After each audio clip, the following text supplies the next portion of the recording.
อะไรใหม่ๆที่มันไม่ซ้ำนะแต่ mindset ของโรงงานเนี่ยยิ่งผลิตซ้ำก็ยิ่งได้กำไร แต่ว่ามันไม่ดีต่อใจเท่าไหร่ไม่ค่อยรู้สึกว่าแบบโอเคมันได้เงินแต่ว่าในความรู้สึกมันไม่เติมเต็มเดิมทีเราเป็นรับจ้างผลิตชิ้นส่วนพลาสติกพอผมเข้ามาทำงานเนี่ยเราก็คิดว่าเราอยากจะมีดีไซน์เป็นของตัวเองก็คือเอาการออกแบบมาสร้างมูลค่าเพิ่มให้ชิ้นส่วนพลาสติกพลิกวิธีการพลิกวิธีคิดเราต้องไปเจออะไรใหม่ๆที่เราแบบไม่เคยเจอมาก่อนพูดง่ายๆว่าผลาญเงินไปส่วนหนึ่งเพื่อทดลองสิ่งที่เราคิดแล้วมันอาจจะสร้างโอกาสใหม่ๆจะมีนิสัยแบบเห็นของแล้วเราจะคิดตลอดว่ามันจะพัฒนาได้อะไรได้อีกแตกต่างอย่างเดียวไม่พอต้องแตกต่างแล้วก็แบบโดนใจเข้าใจผู้ซื้อในกลุ่มที่เราออกแบบให้อย่างเงี้ยในการทำธุรกิจสร้างสรรค์เนี่ยมันก็สร้างความภาคภูมิใจให้เรานะเพราะว่ามันมีรายได้มีรางวัลเราก็ไปงานแฟร์ต่างประเทศอยู่เรื่อยๆเห็นการพัฒนาของงานคือมีเทรนด์ใหม่ๆมีอะไรใหม่ๆแต่ว่าความใหม่นั้นมันก็ไม่ได้มีความหมายอะไรมากเป็นใหม่ในเรื่องรูปทรงใหม่ในเรื่องสีสันก็จะได้ยินข่าวอยู่เรื่อยๆนะครับเรื่องโลกร้อนเรื่องอะไรมีหมีขั้วโลกน้ำแข็งละลายเราก็เริ่มเอาเรื่องนี้มาเป็นประเด็นในการออกแบบคนประโคมในเรื่องของพลาสติกเป็นผู้ร้ายซึ่งธุรกิจเราโดนกระทบตรงๆใช่เต็มๆเลย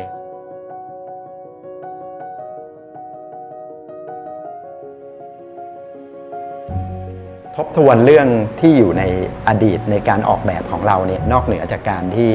เอาวัสดุมาหมุนเวียนทำยังไงจะไม่ต้องไปรบกวนธรรมชาติเราจะลดปริมาณขยะแล้วก็ลดการใช้ของใหม่จากธรรมชาติไปพร้อมๆกันเราจะเลือกใช้ทรัพยากรสักอย่างเนี่ยแค่เลือกมันก็ไปลดปริมาณขยะแล้วเมื่อก่อนเวลาที่เราจะออกแบบอะไรเนี่ยเราก็ไปดู reference ด้านรูปทรงดูดีไซน์ดูเทรนด์แต่ทุกวันนี้เราเอาไปดูผลกระทบด้านสิ่งแวดล้อมสัตว์อะไรที่ได้รับผลกระทบผมว่ามันมีความหมายมากขึ้นคือนักออกแบบไม่ใช่ทำของสวยแล้วแต่เป็นการแก้ปัญหาในระดับโลกเกมตึกถล่มที่ทำจากเศษแหอวนก็คือพยายามที่จะดึงชิ้นออกมาแล้วก็ผัดกันดึงนะครับแล้วก็เอามาวางต่อข้างบนเล่นเป็นโดมิโนได้ด้วยจะมีคาแรคเตอร์ของสัตว์ทะเลอยู่คว่ำทุกชิ้นไว้ที่พื้นแล้วก็เปิดออกมาดูหาตัวซ้ำนะครับอันนี้เป็นหนึ่งในวิธีออกแบบว่านอกเหนือจากการที่เราใช้เศษแหอวนแล้วเนี่ยมันยังใช้งานได้คุ้มค่าคือเล่นได้หลายอย่างสมมุติว่านี่คือระบบนิเวศทางทะเลแล้วเราก็พยายามจะผัดกัน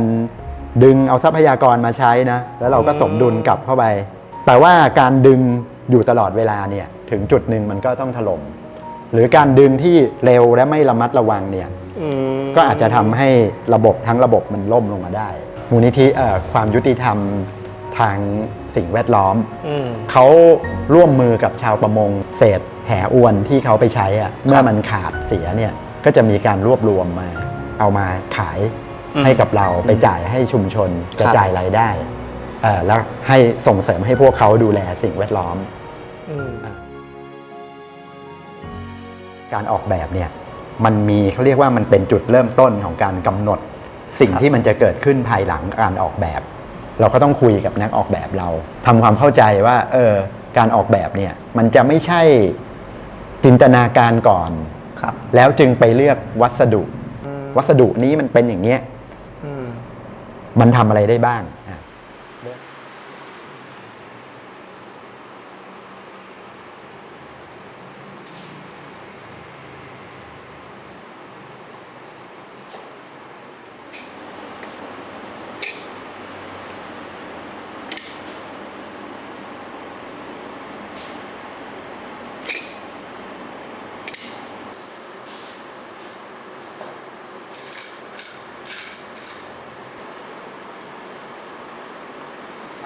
จะเห็นว่ามันเป็นหนูเราก็จะรู้สึกว่าเห็นก็อมยิ้มแล้วครับใช่มันก็ตลกดีที่หนูมันจะเข้าไปอยู่ในข้าวสารใช่ไหมหนูตกถังข้าวสารถ้าเราเคยได้ยินเนี่ยมันแปลว่าเนี่ยคุณได้ภรรยารวยแม่บ้านเนี่ยก็จะแอบเอาแนวคิดเนี้ยมาบอกสามีว่าคุณโชคดีนะ ถ้าเดาอาจจะเดาไม่ออกนะนึกว่า ใช่ ของไว้ตั้งโชว์ ครับ แต่จริงๆแล้วเขาคือถังขยะครับ เราสามารถที่จะกดอัดขยะลงไป อืม อันนี้ก้าน ว้าว มันจะสั้นลง คือมันมีตัวนี้ ตัวดันโอเค อีกตัวหนึ่งลองเดาไหมฮะนี่อะไร ไม่ใช่ถังขยะอะ อันนี้ไม่ใช่ถังขยะครับ แต่อันนี้คือ แปรงขัดส้วมฮะ เนี่ยปกติเนี่ยตอนอุดเนี่ยคุณจะเห็นว่าหมีเนี่ยเขานอนลงมานะเพราะเขาไม่ไหวแล้วไง คว่ำแล้ว แต่ถ้ากินไหวเนี่ยคุณก็ตื่นขึ้นมา ตอนเนี้ยถ้าไม่ทำเนี่ยคุณลำบากแน่ๆ แต่บริษัทใหญ่ๆเนี่ยไม่ได้ทำเองทุกอย่างซัพพลายเชน value chain ของบริษัทใหญ่เนี่ยเขาก็จะต้องเขียวไปตลอดสาย เพราะว่าเราอ่ะจะต้องไปทำงานให้พวกเขาหรือเปล่า ผู้บริโภคตอนนี้ก็ถามหาสิ่งที่มันยั่งยืน ถามหาสิ่งที่มันรับผิดชอบ การส่งออกสินค้าของคุณเข้าไปในประเทศอื่น ที่เขาก็ต้องควบคุมเรื่องคาร์บอน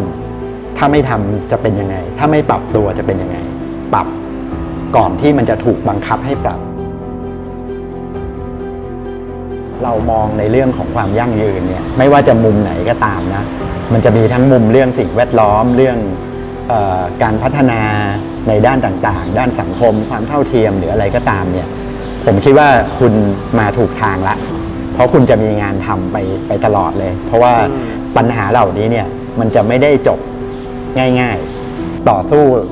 หน่อยในช่วงแรก แต่ผมคิดว่าระยะยาวเนี่ยธุรกิจของคุณก็จะยั่งยืนไปด้วย ถ้าธุรกิจคุณโตขึ้นแล้วปัญหาลดลงตามสเกลที่คุณโตเนี่ยอันนี้คือสิ่งที่มีความหมายมันไม่สามารถสำเร็จได้ด้วยใครคนใดคนหนึ่งนะครับก็อยากเชิญชวนให้ทุกคนมามีส่วนร่วมในการ